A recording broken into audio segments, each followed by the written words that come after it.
Welcome to Turning Pages, a series of in-depth conversations with authors about their works. All right, well, The Last of His Kind, Clayton Kershaw and the Burden of Greatness, out through Hachette Books. Andy McCullough joins me on the show to talk about it. Welcome, Andy. Hey, thanks for having me. My pleasure. Now, you come into the story kind of partway through as a beat reporter, but when does this book begin for you? When did I first get interested in trying to do it, I guess? I guess, yeah. Because you're covering him on, for a paper, it's, deadline oriented, what's the story, what's the specific thing. And this is a much bigger and different kind of writing. And at what point do you think this is the story I want to tell? Sure. So I was the beat writer at the Los Angeles Times for 3 seasons. In 16 through 18, and then lived in Los Angeles for another year in 2019. And but while I was covering the Dodgers, I viewed the primary assignment of being the Dodgers beat writer as writing about Clayton Kershaw. He was the most important, most famous, most sort of meaningful player on the team at that time. He was, their best player. He was their face of the franchise. He still is to some degree. We can get into that later, obviously, but. So I wrote about him all the time, talked to him a lot, not just the starts, but writing sort of feature stories and things like that during the course of the season. And so, it's not like he wasn't a topic that was far from front of mind very often when I was a beat writer. I felt like once the team won the World Series in 2020, there was kind of a conclusion to that 7 or 8 year quest that he'd been on to win a World Series, which had kind of become like the central question of every October is this the year the Clayton Kershaw and the Dodgers are going to get over the hump? But I felt like in the immediacy of 2020, there wasn't really the space for perspective and things like that. And it wasn't until really a year later during the postseason, he was nursing an elbow injury and unable to pitch. He and I had a few conversations just during that postseason while I was covering, their games that just kind of gave me a sense that he might be a little, his perspective had kind of opened up a little bit. And I think he sounded a little bit more reflective on his career and that he might be more open to a project like this. And so, I approached him in May of 2022 to see if he would be basically telling him that, I felt like his career was worth sort of tackling in a full-scale biography, and I wanted to do it. I thought the book would be better if he participated, but I was going to try and write it either way. And he was like, okay, yeah, sounds good. There wasn't like a, real long negotiation. We kind of talked for 5-10 minutes about, some things and made plans to get together at the end of that season. And yeah, it went from there, I would say.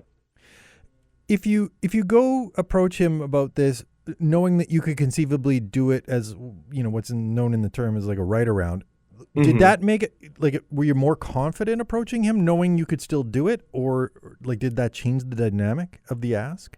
No, I think look, I'm a first-time author. I think part of the reason why this book had interest initially is because it was clear that he was going to talk for it.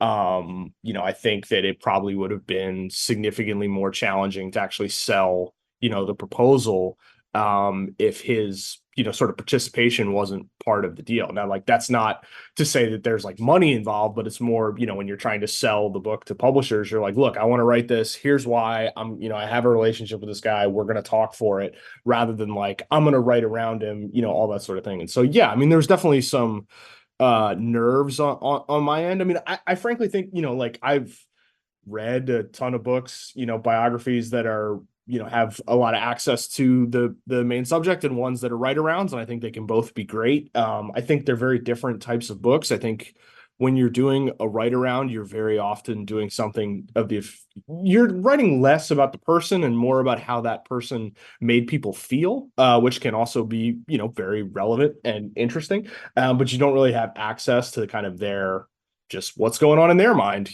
while the story's playing out. And so I thought for someone like Kershaw, who had been such a, sort of meaningful figure in Los Angeles and to baseball writ large, it would be a lot better, if you could get his thoughts on the page, which, I was able to do. So he says yes. What's your first move after that? What, like, do you go back to what you wrote about him from the dailies and the features, or do you prepare a list of questions for him? How do you kind of like start assembling your plan? Yeah, I mean, so I live in New York, and so I flew out to LA to talk to him. And I think after, he and I talked for a little while and sort of made plans to do it, then I just sort of started working on the actual book proposal, and trying to get that, sort of tidied up so my agent, the great David Black, would feel that it was presentable to the publishing industry. And so, yeah, I kind of did that, which is kind of a weird process that I don't totally understand, but you're basically like trying to sell yourself and your project to various publishers. And so I worked on that for maybe, 3 or 4 weeks. And then we were able to sell it in, I think it was late June, maybe early July of 2022. So like a month or so after that. And then once we had sold it, I kind of got, cranking in earnest on the reporting. And he and I didn't talk for it until December of 2022. I wanted to give him some space and try not to bother him during the regular season, and do it at a time when he, wouldn't have elsewhere to be, I guess. But yeah, I just started, kind of trying to reach out to, former teammates, people he played with, against, over the years, coaches, basically everyone I had, I talked to 215 different people for it. So that was kind of the main thrust of the rest of 2022, was trying to get as much reporting from other folks done as possible. How did you figure out those 215 people? Just go on Baseball Reference and go to every roster and search every name through white pages and send, a text to every number you can find and hope people get back to you, just I wanted to cast as wide a net as I could. And so I don't know what the efficiency of it was, but that was the approach I took, is just I wanted to try and contact every person that I could. There was tons of people who I reached out to who didn't respond to me. I might not have been texting the right numbers based on the white pages records. But yeah, I mean, there was definitely certain people who I felt were going to be more important for the story than others. And so, that's like AJ Ellis, his longtime catcher, Don Mattingly is, his manager for several years, Dave Roberts, the current manager, Andrew Friedman, the current, general manager. And so those were people who I was a little more measured and like trying to figure out when was the right time to talk to them. But for the most part, it was just like, okay, here's the roster in Jacksonville in 2007 when he was there. I'm going to try and, text every person I can think of who was in this group who I can try and talk to about him. Was there any period of his life that was easier to like connect with people from? Like did you find you could get all of his career and his life, or did you struggle to kind of like get enough people for a specific area of the book that you wanted to cover?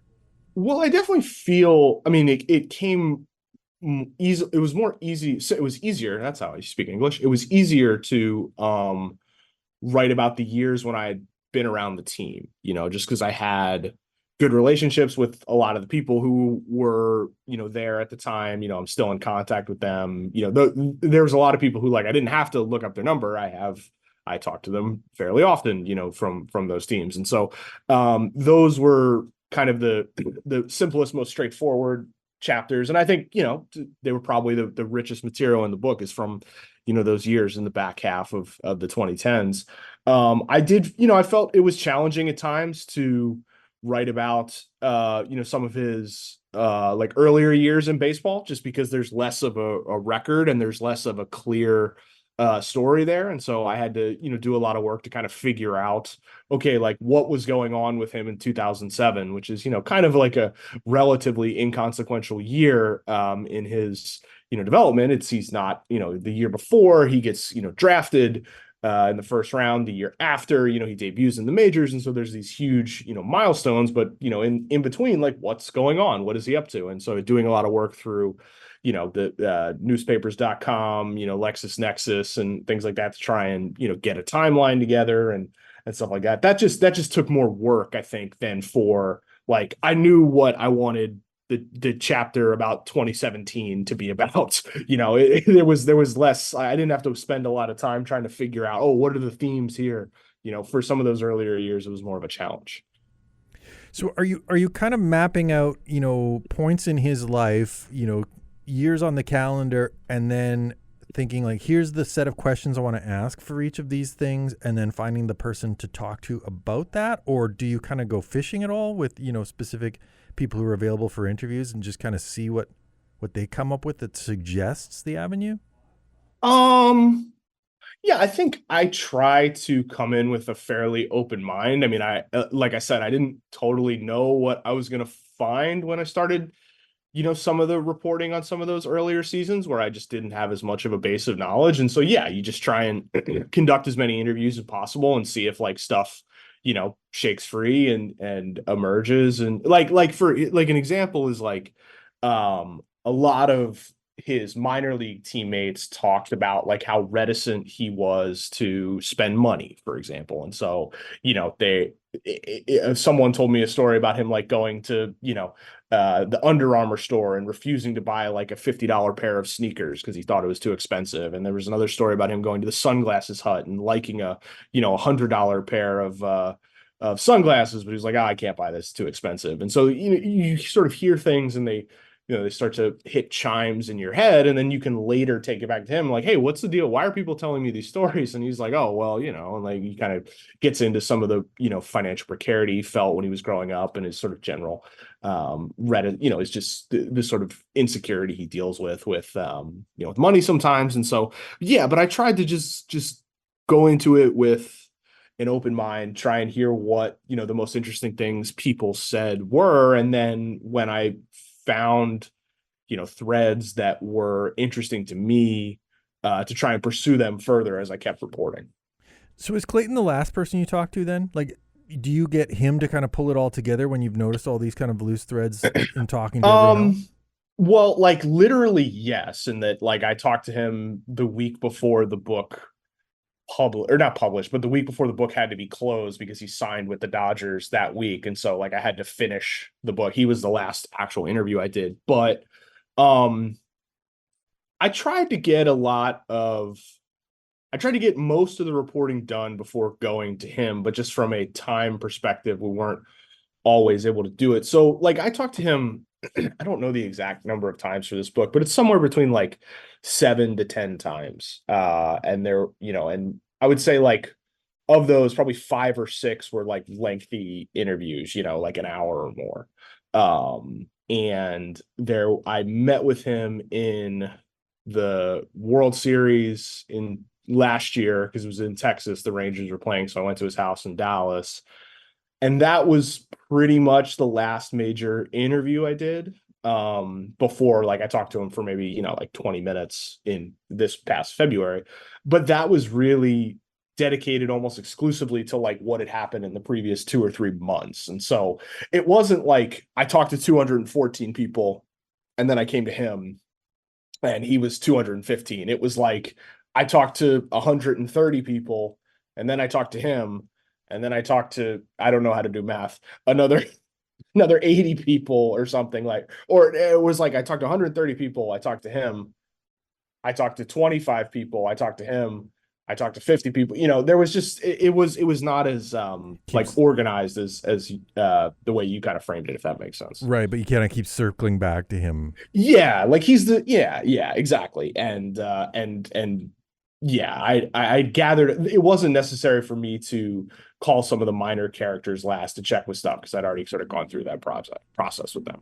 You mentioned, the Under Armour store, the Sunglasses Hut thing, and that he, talks about financial insecurity. Getting him to talk about, some of the like hard stuff from his youth. Was that like because you'd had a relationship with him, covering him previously, that you were okay exploring that stuff, or like was there any reticence that you found?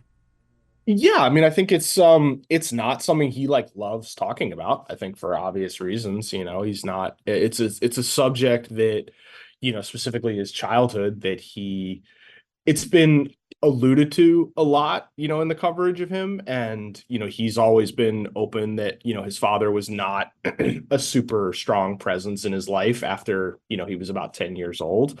And he's touched on it at times, how that's affected him. I do think that this book kind of explains it probably better than had previously been reported, but also like I'm the first person to write a book about him, so it's not that significant of an achievement in some ways. But yeah, I mean, I think that it's something that if you catch him at his locker, this afternoon at Dodger Stadium and say, "Hey, I want to talk about your childhood," it's not gonna go very well. But I think for a project like this, which he sort of understood the scope of it, and he understood that this was like gonna, this is a major book about his life.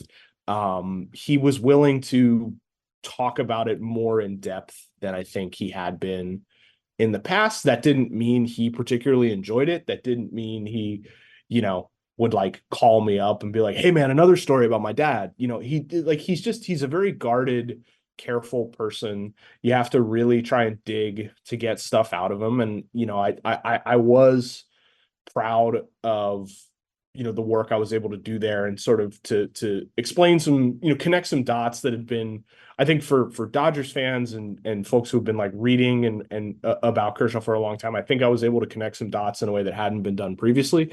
But it wasn't a topic that he really enjoys talking about. And in general, like, interviews are better when the person's enthusiastic, when they're like enjoying what they're talking about. And so it had some challenges, but I think that, we were able to get where we needed to.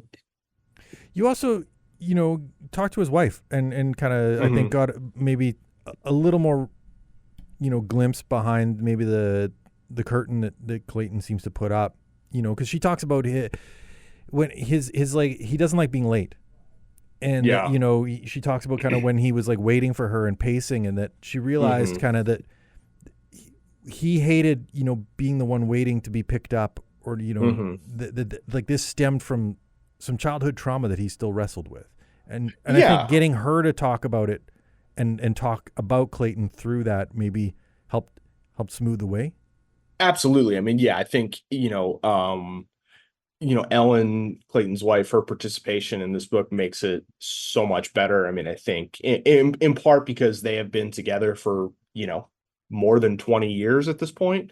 And so she's been with him sort of every step of the way, but also she is, she is someone who doesn't live all day in a baseball clubhouse. And so, is probably more willing to engage with some, the sort of feelings or whatever, just say the quiet part loud in some ways about, some of the more emotional topics in the book. And I think that, she has thought a lot about like why her husband is the way he is with certain things, like, not wanting to be late, or, why he can sort of be sort of closed off and struggle sometimes to feel comfortable around new people. And she's, more willing to sort of openly connect it to the way he grew up in a way that, he just is not as comfortable expressing himself. That's not like, and when I say like not as comfortable expressing himself, it's not that he is like an inarticulate person. I think he's a very, very bright guy. It's more that he's just so guarded.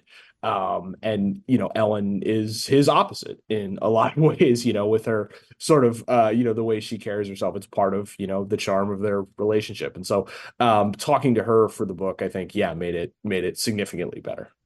You mentioned before about, connecting some dots that, his 5-day routine in some ways seems to tie back to that youth, and like creating this structure for himself after having a period of just like chaos in his life. Yeah, I appreciate you saying that. I mean, I wish I'd written it that way. But that's definitely, that was why I wanted it to be the first chapter. It's kind of going in depth on what it was like, on the day he started.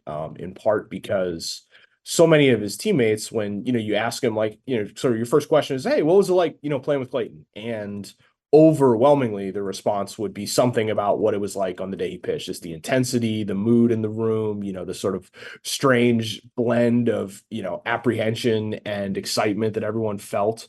And I wanted to really, chisel down on like, okay, so like why, what was he doing on those days? You know, how did it make the people around him feel? And then why did he feel the need to act that way, to be so dogmatic, you know, to refuse to change his routine no matter what?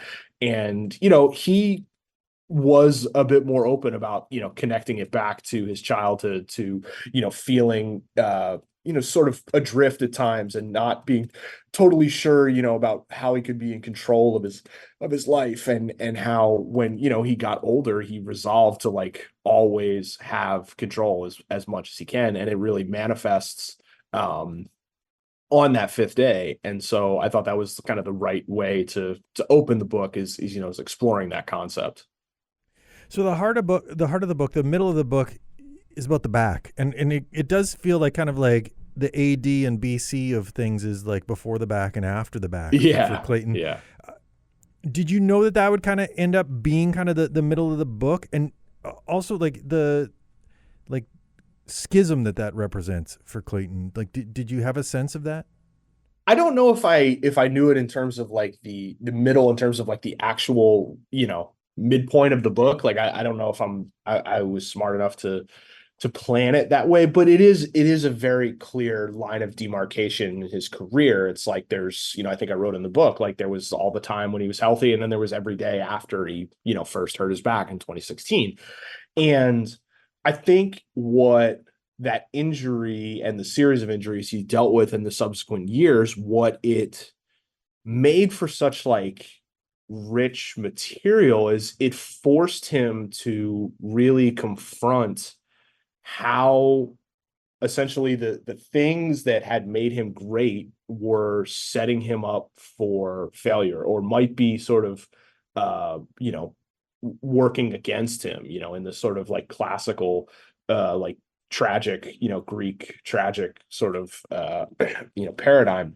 And I thought it was important to get, you know, to sort of chart that, because it, you know, it's not like his career, while as great as he has been, is a linear line of success. I mean, it really is fascinating just kind of how his body has sort of rejected the act of pitching over the last, you know, 8 years or so, and just made clear that like physically, this is just such a taxing profession.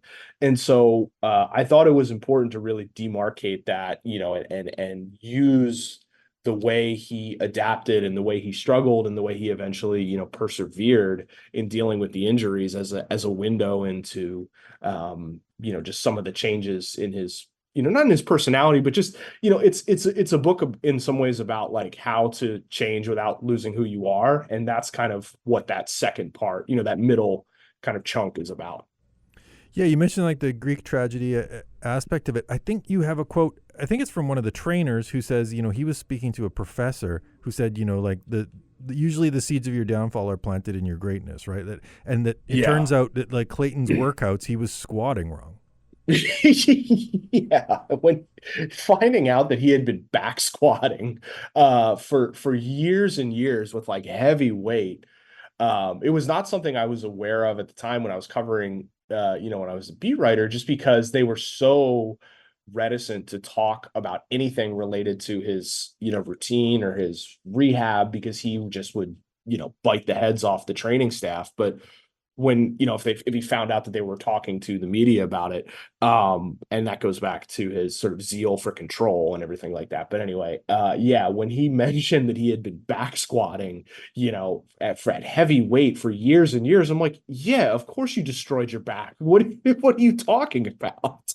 And to the point too, like he is, he says it in the book, you know, that one of the biggest regrets of his career is that it's the way he trained for so long. Is, you know, people told him like, don't do this, like you need to change, like you're gonna hurt your back, and he just didn't listen and kept doing until he actually hurt his back.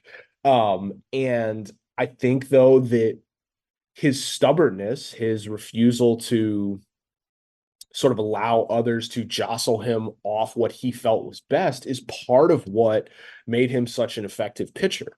It's part of what made him such a diligent worker. It's part of what, made him really, the best pitcher of this era, is that he was so supremely confident that he knew what was the right answer for things, how to get guys out, how to prepare, all that sort of stuff. And so once he hurts his back, he finds that sort of equilibrium jostled. And I just thought it was fascinating, to try and explain how he dealt with that as time went by. It's kind of an echo of the attempts by the front office to get him to develop another pitch too, right? Like that his reluctance to take on new things, like clearly he has succeeded to the level he has because of what he's developed, but ultimately, like, it works for him right now, but maybe it won't work for him long term, and will kind of come back to bite him. But in the moment, because it's working, he's not going to question that. Yeah, I mean, there's an anecdote in kind of that middle part of the book after the team hires Andrew Friedman and Farhan Zaidi, these sort of two forward-thinking,